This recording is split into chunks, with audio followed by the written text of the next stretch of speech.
नमस्कार, मी हर्षाली. हितगुज या आपल्या खास कार्यक्रमात आपल्या सर्वांचं स्वागत. या कार्यक्रमात आपण विविध आजार, त्यावरील उपचार याबद्दल चर्चा करत असतो आणि आजचा आपला विषय आहे मूत्रमार्गातील अडथळे, मूत्रमार्ग संकोच. आणि या विषयावर आपले अनुभव शेअर करण्यासाठी आपल्यासोबत आपल्या स्टुडिओमध्ये आलेले आहे डॉक्टर आशिष परदेशी. डॉक्टर, स्वागत आहे तुमचं. हॅलो हर्षाली. डॉक्टर आशिष परदेशी हे सल्लागार, यूरोलॉजिस्ट, एंड्रोलॉजिस्ट आणि ट्रान्सप्लांट सर्जन आहेत. MBBS, FCPS, DNB surgery, DNB urology त्यांनी केलेला आहे. त्यांनी यूरोलॉजी आणि ट्रान्सप्लांटमध्ये सुपर स्पेशलायझेशन देखील केलेलं आहे. राष्ट्रीय वैद्यकीय विज्ञान अकॅडमीचे ते सदस्य देखील आहेत. American urological association AUA doctor परदेशी यांचे सदस्यत्व आहे. त्याचबरोबर महाराष्ट्र मेडिकल काउन्सिल, राष्ट्रीय वैद्यकीय विज्ञान अकॅडमीचे ते सदस्य आहेत. डॉक्टर आशिष परदेशी संचालक आहेत किडनी आणि urology super speciality institute, Hadapsar, Pune येथील. सरांना या क्षेत्रातला 20 वर्षांहून अधिकचा अनुभव आहे आणि त्यांनी 2500 पेक्षा जास्त सर्जरीज देखील केलेल्या आहेत. चला तर विषयाला सुरुवात करूयात. तर डॉक्टर, सुरुवातीला आपण एकंदरीतच मानवी शरीर रचना कशी असते आणि युरिनरीचं स्ट्रक्चर जे असतं ते कसं असतं याबद्दल सांगा. मूत्रमार्ग हा पुरुषांमध्ये आणि स्त्रियांमध्ये वेगळा असतो. पुरुषांमध्ये हा जो मूत्रमार्ग आहे तो 18 ते 20 सेंटीमीटर एवढा लांब असतो आणि स्त्रियांमध्ये हा जवळजवळ 6 ते 8 सेंटीमीटर एवढा असतो. पुरुषातील मूत्रमार्गामध्ये 5 ते 6 पार्ट असतात आणि त्यांना 2 व्हॅल्व असतात, पण स्त्रियांमध्ये एकच व्हॅल्व असून तो छोटा असतो. ओके. आता मूत्रमार्गामध्ये येणारे अडथळे नेमके कोणत्या प्रकारचे असतात याविषयी थोडं सविस्तरमध्ये सांगा. मूत्रमार्गातील अडथळे म्हणजे कुठल्या प्रकारचा जो अडथळा ज्यामुळे लघवी बाहेर पडत नाही. मूत्रमार्ग एक पाईप असतो आणि त्या पाईपमध्ये कुठल्या प्रकारचा अडथळा आला किंवा त्या पाईपला बाहेरून इजा झाली तर त्याच्यामध्ये स्ट्रिक्चर हा प्रकार निर्माण होतो, जेणेकरून लघवी पूर्णपणे बाहेर पडत नाही. याचं कारण असू शकतं की खडा अडकलेला आहे किंवा कुठलं गाठ आलेली आहे किंवा स्ट्रिक्चर युरेथा नावाचा एक आजार असतो ज्याच्यामुळे पूर्ण मार्ग खराब होतो आणि त्यातनं लघवी बाहेर पडत नाही. ओके. आता युरिनरी ब्लॉकेजेसची वयानुसार कशी कारणं आहेत आणि याचे कोणते प्रकार असतात याविषयी थोडं सविस्तरमध्ये सांगाल. ओके. छोट्या मुलांमध्ये ॲक्च्युली जी लघवीची जागा असते मुलांमध्ये, त्याची जी कातडी असते ती पूर्णपणे ब्लॉक झालेली असते. काही लोकांमध्ये ते आपल्याला कळत नाही कारण ती मागे येत नाही. हा खूप कॉमन प्रकार आहे आणि त्याच्यामुळे काय होतं की पूर्ण लघवी बाहेर होत नाही आणि लघवीच्या ठिकाणी फुगा येतो. तर ह्याला फायमोसिस असं म्हणतात. पालकांनी हे बघावं आणि डॉक्टरांना लगेच दाखवावं. मिडल एजमध्ये सगळ्यात महत्त्वाचं कारण आहे स्ट्रिक्चर युरेथा. बिकॉज स्ट्रिक्चर युरेथा म्हणजे तो मार्ग जो आहे तो पूर्णपणे छोटा होऊन जातो इन्फेक्शनमुळे किंवा खड्यांमुळे. आणि आत्ता बरेचसे युरोलॉजिस्ट जे खडे काढण्याकरता प्रोसिजर करतात, ज्याला एंडोस्कोपिक प्रोसिजर म्हणतो, याच्यामुळेही स्ट्रिक्चर होऊ शकतो. आणि जे गृहस्थ असतात त्यांच्यामध्ये प्रोस्टेट नावाची ग्रंथी असते जी लघवीच्या पिशवीच्या तोंडाशी असते. ती वयानुसार वाढल्यामुळे लघवीच्या मार्गाला अडथळा येऊ शकतो. स्त्रियांमध्ये पण हा असा अडथळा येऊ शकतो, त्याला फिमेल स्ट्रिक्चर युरेथ्रा असं म्हणतात. ओके. आता स्ट्रिक्चर युरेथ्रा म्हणजे काय याबद्दल थोडं एक्सप्लेन करा आपल्या प्रेक्षकांना. स्ट्रिक्चर युरेथ्रा म्हणजे जो मूत्रमार्ग आहे त्याच्यामध्ये अडथळा निर्माण होतो. ह्याची बरीच कारणं आहेत. एक आतून होऊ शकतो किंवा एक बाहेरनं किंवा बाह्य आपण ज्याला म्हणतो त्याच्यामुळे होऊ शकतो.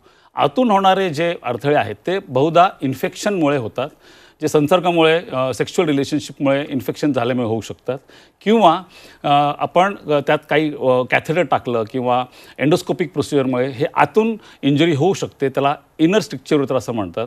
आणि माणूस खाली पडला, त्याचं खुब्याचं हाड मोडलं तर हाड मोडल्यामुळे लघवीचा मार्ग तुटतो, त्याला पेल्विक फ्रॅक्चर युरेथ्रल इंजुरी असं म्हणतात. असे हे 2 प्रकारचे स्ट्रिक्चर आहेत. ओके. आता या स्ट्रिक्चर मूत्रमार्गाचं निदान कसं केलं जाऊ शकतं याविषयी थोडं सविस्तर. Very good question.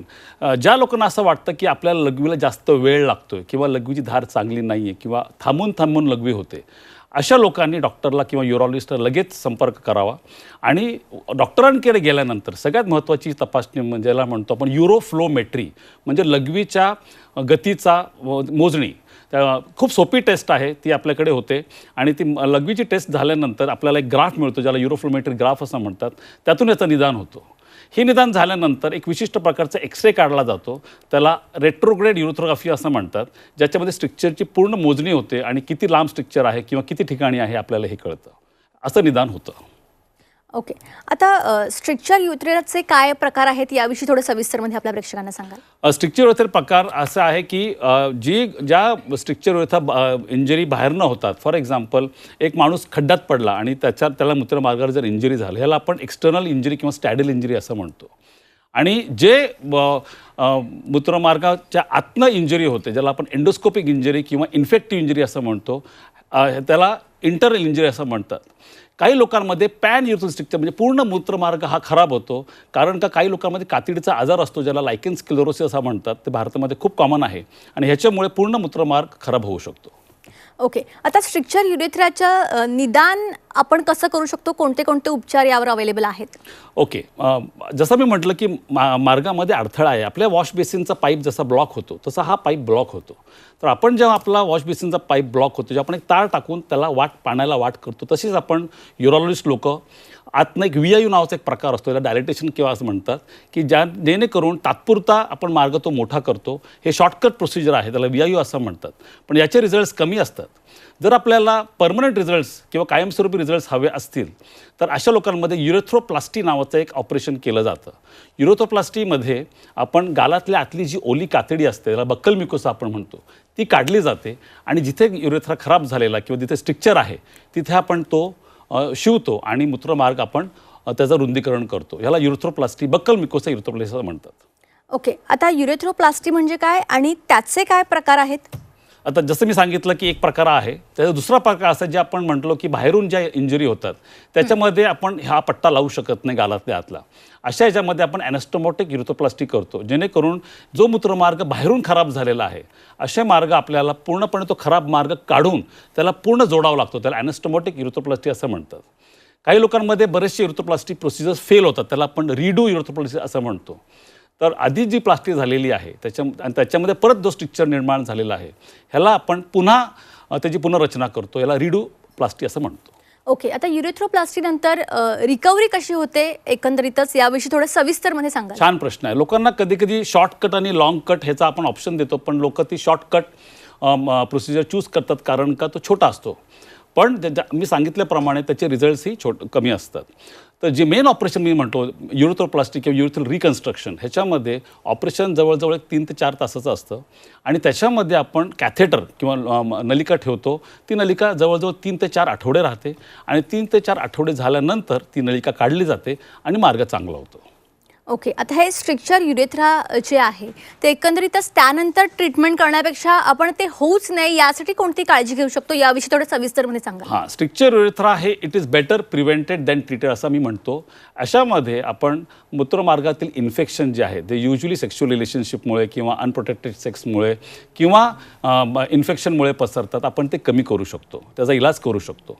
जे आपण प्रोसिजर करतो जसं कॅथेटरायझेशन किंवा एंडोस्कोपिक प्रोसिजर, ते करताना आपण काळजी बाळगली पाहिजे.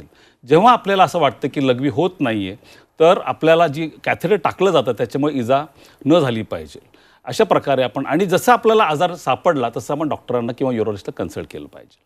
ओके, आता स्ट्रिक्चर युरेथ्राचा स्त्रियांवर परिणाम होतो का आणि त्यावर कसे उपचार केले जातात याविषयी थोडं सविस्तरमध्ये सांगाल? खूपच महत्त्वाचा प्रश्न आहे हर्षाली.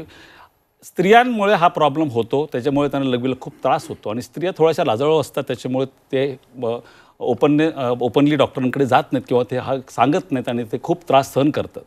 अशा स्त्रियांना माझा अनुरोध आहे की असं जर वाटलं की त्यांची लघवीची धार कमी पडली आहे किंवा लघवी गळत आहे किंवा खोकला केल्यानंतर लघवी जर लीक होत आहे तर त्यांनी युरोलॉजिस्टचा संपर्क करावा. स्ट्रिक्चर युरेथ्रा हा खूप कॉमन प्रॉब्लेम आहे स्त्रियांमध्ये आणि स्त्रियांना युजली असं सांगितलं जातं की छोटीशी नलिका टाकून तो मार्ग ओपन ठेवावा, पण त्याला डायलेटेशन म्हणतात आणि खूप त्रासदायक असतं. या स्त्रियांना माझा असा अनुरोध आहे की आपण हा मार्ग पूर्णपणे बरा करू शकतो आणि स्त्रियांमध्येही युरेथ्रोप्लास्टी होऊ शकते आणि त्याचे खूपही चांगले रिझल्ट्स आहेत. ओके, तर प्रेक्षकांनो, मूत्रमार्गातील अडथळे, मूत्रमार्ग संकोच या विषयावर आपली ही चर्चा जी आहे डॉक्टर आशिष परदेशी यांच्यासोबत अशीच चालू राहील. इथे आपण एक छोटासा ब्रेक घेऊया, लगेच परत येऊया. ब्रेकनंतर आपल्या सर्वांचं पुन्हा एकदा स्वागत. मूत्रमार्गातील अडथळे आणि मूत्रमार्ग संकोच या विषयावर आपली चर्चा चालू होती डॉक्टर आशिष परदेशी यांच्यासोबत. पुन्हा एकदा विषयाला सुरुवात करूयात. तर ब्रेकला जाण्यापूर्वी आपण ज्याचं डिस्कशन केलं त्यामध्ये लहान मुलांचा समावेश होतो का? लहानपणापासून सुद्धा हा त्रास होण्याचे चान्सेस आहेत का लहान मुलांमध्ये? लहान मुलांमध्ये पण स्ट्रिक्चर युरेथ्रा होऊ शकतो. ज्या मुलांना मूत्रमार्गातील काही त्रास असतात किंवा खडे असतात, असे झाल्यानंतर आपण जेव्हा एंडोस्कोपिक प्रोसिजर करतो त्या एंडोस्कोपिक प्रोसिजरमुळेही कधीकधी स्ट्रिक्चर युरेथ्रा होऊ शकतो किंवा कधीकधी कॉन्जिनायटल युरेथ्रल स्ट्रिक्चर म्हणजे जन्मतः स्ट्रिक्चर असलेली मुलं पण आम्ही पाहिलेली आहेत. आणि महत्त्वाचा प्रॉब्लेम म्हणजे जो मी सांगितला की समोरची जी कातडी आहे ती चिकटल्यामुळे पूर्णपणे युरिन ब्लॉक होऊ शकते. अशा याच्यामध्ये पालकांनी डॉक्टरांना भेटावं आणि सर्कमसिशन नावाचं जे ऑपरेशन आहे, जे सोपं ऑपरेशन आहे, ज्याच्यामुळे बरेचसे प्रॉब्लेम टळू शकतात, हे करावे. छोट्या मुलांमध्ये ॲक्सिडेंट हे पण खूप कॉमन आहेत. आता आमच्या इकडे गावाकडची येणारी मुलं जी ट्रॅक्टरवरती बसतात आणि ट्रॅक्टरच्या त्या मोठ्या चाकावरची मागे बसून जेव्हा ट्रॅक्टरचा तोल जातो तेव्हा मुलं खाली पडतात. आम्ही असं आढळलं की त्यांचं खुब्याचं हाड तुटतं आणि अशा लोकांमध्ये, अशा मुलांमध्ये ॲक्च्युली 10 ते 12 वर्षाच्या मुलांमध्ये स्ट्रिक्चर युरेथ्रा होऊ शकतो.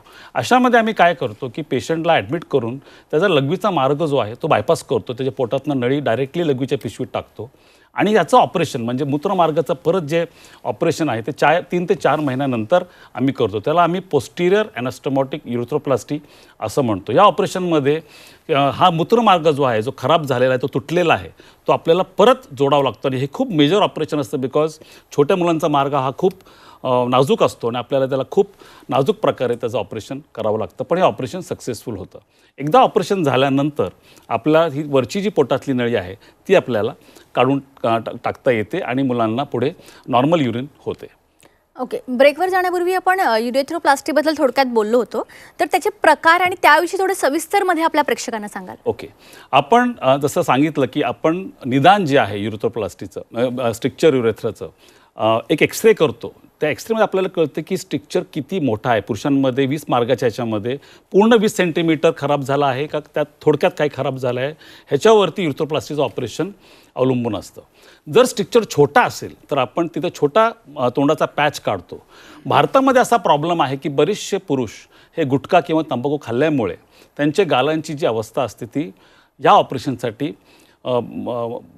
ओके नसते. तर अशा लोकांमध्ये आपण त्यांच्या लघवीचा जो स्किन आहे, लघवीच्या जागेची स्किन, जे आपण प्रिप्युशियल स्किन जे म्हणतो, ती स्किन काढूनसुद्धा युरेथ्रोप्लास्टी करू शकतो आणि हा मार्ग चांगला करू शकतो.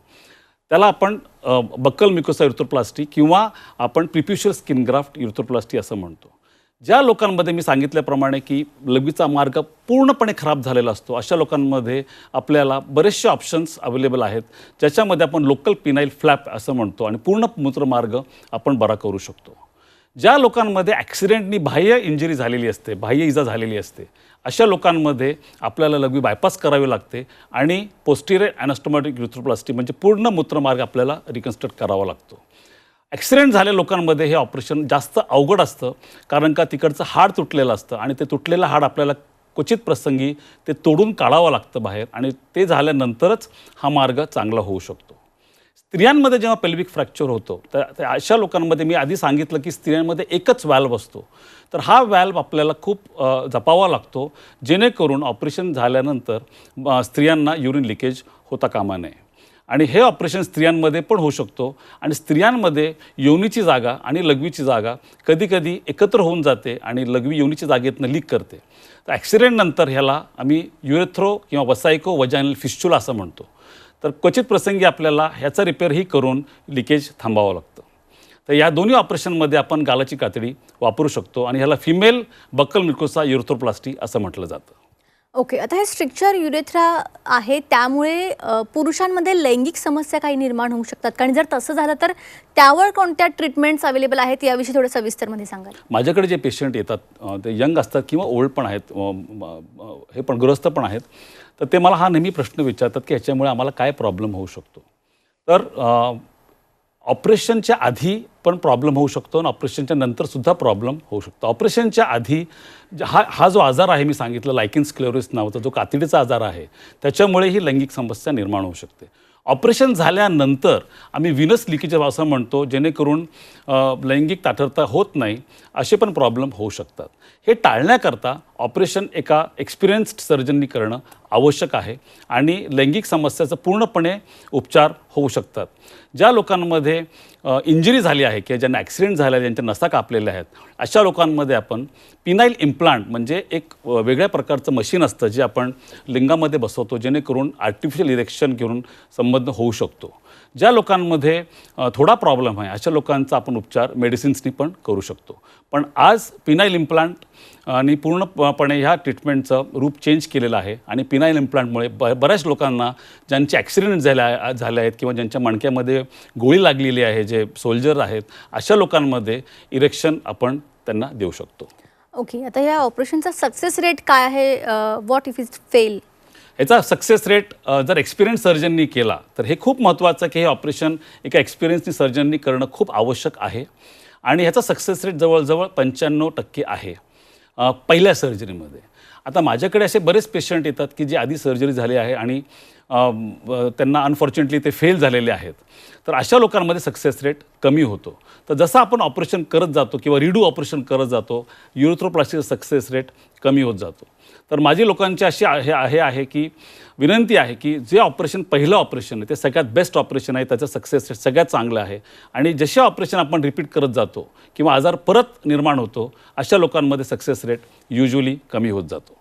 ओके, आता हे स्ट्रिक्चर युरेथ्रावर ट्रीटमेंट केल्यानंतर पूर्ण प्रॉब्लेम सॉल्व्ह झाल्यानंतर पुन्हा याचे सिम्पटम्स दिसू शकतात का किंवा पुन्हा हा होऊ शकतो का? सविस्तरमध्ये सांगाल? येस, जसं मी म्हटलो एक आजार आहे ज्याला आपण लायकिन स्क्लेरोसिस म्हणतो, जेणेकरून जी लघवीची कातडी आहे ती पांढरी व्हायला लागते. त्याला आपण लायकिन स्क्लेरोसिस असं म्हणतो आणि भारतामध्ये याचा खूप जास्त प्रभाव आहे. तर अशा लोकांमध्ये एकदा ऑपरेशन केल्यानंतर आपण एक पार्ट लघवीचा जो आहे मूत्रमार्गाचा रिपेअर केल्यानंतर तो पुन्हा दुसऱ्या ठिकाणी निर्माण होऊ शकतो आणि अशा प्रसंगी आपल्याला तो एक्सरे परत करून आपल्याला पुन्हा ऑपरेशन दुसऱ्या ठिकाणी करावं लागू शकतो. किंवा जर पहिलं ऑपरेशन जर व्यवस्थित झालं नसेल किंवा पेशंटला जर पुन्हा इन्फेक्शन झालं किंवा दुसरं काही कॅथेटर टाकावं लागलं तर तो पुन्हा निर्माण होऊ शकतो. ह्याला रिकरंट स्ट्रिक्चर असं आम्ही म्हणतो. अशा वेळी पण ऑपरेशन करू शकतो, पण ह्याचे रिझल्ट्स मी सांगितल्याप्रमाणे आधीच्या ऑपरेशनपेक्षा कमी असतात आणि जर ह्याला एका एक्सपिरियन्स सर्जनने केलं तर ह्याचे रिझल्ट्स चांगले होऊ शकतात. आता ट्रीटमेंट नंतर रुग्ण पूर्णतः पूर्ववत होऊ शकतो का? आणि सगळ्यात महत्त्वाचं म्हणजे आफ्टर ट्रीटमेंट त्यांनी कोणती काळजी घेणं गरजेचं आहे? त्यामध्ये डाएट आला, ओव्हरऑल ऑल गोष्टी. ओके, ज्या लोकांना खडे आहेत किंवा ज्या लोकांना दुसरं मूत्रमार्गातील किंवा युरिनरी काय प्रॉब्लेम आहे आणि ज्यांना स्ट्रिक्चर झालेलं आहे त्यांनी ऑपरेशन नंतर खास काळजी घ्यायला पाहिजे. त्या लोकांनी युरोफ्लोमेट्री नावाची टेस्ट प्रत्येक 3 ते 4 महिन्यामध्ये एकदा केली पाहिजे. त्यांनी सोनोग्राफी करून हे निश्चित केलं पाहिजे की त्यांना किडनीतले खडे आहेत की नाही. त्यांनी दिवसा भरपूर पाणी पिलं पाहिजे, रात्री जास्त पाणी पिणं अवॉइड केलं पाहिजे आणि डॉक्टरांचा चेकअप हा प्रत्येक 3 ते 4 महिन्यानंतर त्यांनी केला पाहिजे. डाएटमध्ये आपल्याला महत्त्वाचं आहे की किडनीजला वाचवण्याकरता मिठाचं प्रमाण थोडं कमी केलं पाहिजे, ज्याच्यामुळे खडे होऊ शकतात आणि पाणी भरपूर पिलं पाहिजे आणि लिंबूचं प्रमाण किंवा व्हिटॅमिन सी किंवा सायट्रेट चं प्रमाण आपल्या जेवणामध्ये वाढवलं पाहिजे. ओके, आता असे कोणते सिम्पटम्स आहेत जेणेकरून आपल्याला कळेल की आपल्या मूत्रमार्गात काहीतरी प्रॉब्लेम्स होतात? कारण का बरेच वेळेला सिम्पटम्स दिसून येत नाहीत आणि मग ते टॉप लेवलला गेल्यावर आपल्याला कळतं. तर ह्यामध्ये असे कोणते सिम्पटम्स आहेत थोड्या सविस्तरमध्ये सांगाल? लघवीचा प्रॉब्लेम असल्यामुळे लोक थोडं संकोच करतात, पुरुषही संकोच करतात आणि स्त्रियाही संकोच करतात. तर अशा ह्याच्यामध्ये ज्या लोकांना सिम्पटम्स आहेत जसे रात्री वारंवार उठावं लागणं किंवा लघवीची धार कमी होणं, लघवी थांबून होणं किंवा लघवी पूर्णपणे अडकणं किंवा लघवी न होणं, हे जे सिम्पटम्स आहेत आणि लघवी केल्यानंतर लघवी पूर्ण झाली नाही असं वाटणं, हे सगळे जे सिम्पटम आहेत डायरेक्टली रिलेटेड टू युरिन आहेत. असं जर असेल तर इमिजिएटली डॉक्टरांना कन्सल्ट करावं. काही लोकांमध्ये वारंवार इन्फेक्शन पोटात होणं किंवा पोटात दुखणं किंवा त्यांच्या अंडाशयामध्ये सूज येणं किंवा हर्निया निर्माण हो किंवा जेव्हा लोक फोर्स करतात लघवीसाठी जोर लावतात अशा वेळी हर्निया निर्माण होतात पोटामध्ये. अशा पेशंट जे आहेत त्यांनी इमिजिएटली डॉक्टरांना दाखवावं आणि आपल्याला स्ट्रिक्चर युरेथ्रा आहे की नाही याचं निदान करून घ्यावं. ओके डॉक्टर, एकंदरीतच मूत्रमार्गातील अडथळे टाळण्यासाठी पाणी पिणं किती गरजेचं आहे आणि जाता जाता आपल्या प्रेक्षकांना काय सल्ला द्याल? ओके, पाणी पिणं हे खूप गरजेचं आहे. आता ह्या ग्रीष्म काळामध्ये आपल्याला जवळजवळ पुरुषांना किंवा बायकांना एक 3.5 ते 4 लिटर पाणी पिणं महत्त्वाचं आहे. रात्री जास्त पिणं अवॉइड केलं पाहिजे, कारण का रात्री आपल्याला उठायला लागू नये आणि दुसरी गोष्ट म्हणजे किडनीला आपल्याला रात्री आराम दिला पाहिजे. तर रात्री झोपताना जास्त पाणी पिऊ नये. आपल्याला झोपही महत्त्वाची असते. तुम्ही जास्त जर रात्री पाणी पिलं तर लघवीची पिशवी ही पूर्णपणे ब्लोट होते आणि त्याच्यामुळे लघवीला त्रास होऊ शकतो. झोपेमध्ये आपल्याला लवकर ते कळत नाही. तर रात्री जास्त पाणी पिणं सगळ्यांनी अवॉइड केलं पाहिजे. दिवसा सगळ्यात सिम्पल टेस्ट आहे की आपली लघवी जी आहे ती पहिल्या लघवीनंतर सकाळच्या ती पांढरी दिसली पाहिजे. ती जर गडूळ दिसते किंवा ती जर डार्क ब्राऊन किंवा चॉकलेटी कलरची दिसत असेल तर याचा तुम्ही कमी पाणी पित आहात. तर आपण लघवी केल्यानंतर लघवीचा कलर नेहमी चेक करावा आणि लघवी साधारणपणे एकदम पांढरी दिसली पाहिजे, ती येलोइश किंवा डार्क येलो जर दिसली तर याचा अर्थ आपण पाणी कमी पितोय. पाणी पिण्याचं प्रमाण हे प्रत्येकामध्ये बदलतं. आपण AC मध्ये जर काम करत असतो तर आपल्याला कमी पाण्याची गरज भासते.